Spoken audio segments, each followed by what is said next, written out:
was the buck we were in here after. The 8-point with the split. I mean, just walked out perfectly.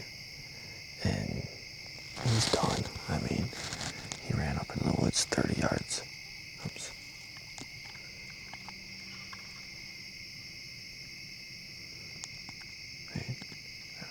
He ran up in the woods. I'll just start.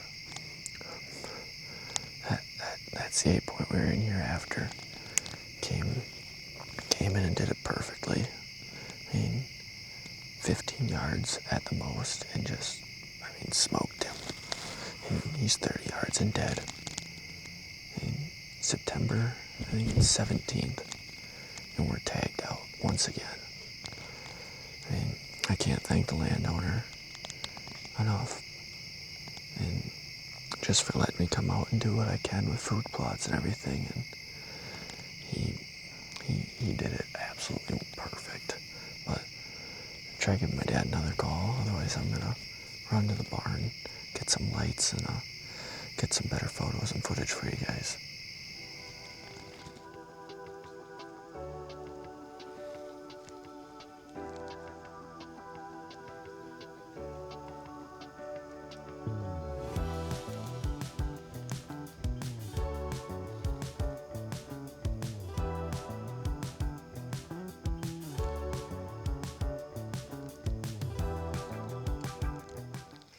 Well, here is my 2025 Wisconsin archery buck. Like I kind of set up in the tree, everything just kind of worked out well tonight. Getting in here with the bike that's behind me, taking that up the field road about a quarter mile, being undetected, and then being able to just slip right in my stand without breaking a sweat. That was a big factor tonight with this buck.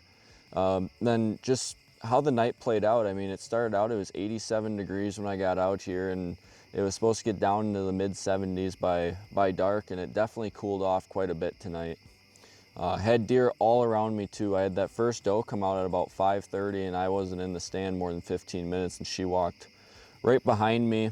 And then that smaller buck that came out might have been a little weary of the bike laying on the ground, but didn't blow or anything, and just kind of worked off, and as did those other does. And like you guys saw also, as I passed up that really solid 8.2 right before this deer came out with all those other bucks.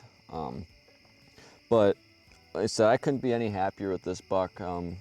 He was one that, like I was kind of saying, flew under the radar with those other deer at our other farms. He wasn't one that was really high on the hit list, but at the same time, he was one of those ones that when he came out was going to kind of be a game time decision, and I think I made the right one.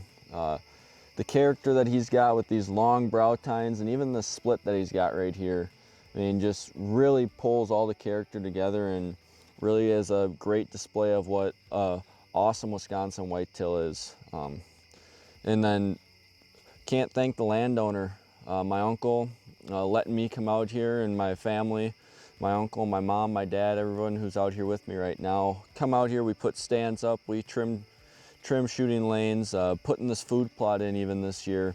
And this is the 3rd year that this food plot's been in, and although it didn't grow as well this year, one, because we ran it over with the sprayer, which we learned now not to do that. But what was in here though definitely brought the attractant to pull them in here tonight with those other ones and with the scrape and all that. But said can't be any happier with this deer. And I can't wait to see what the rest of the season brings, because it's still early.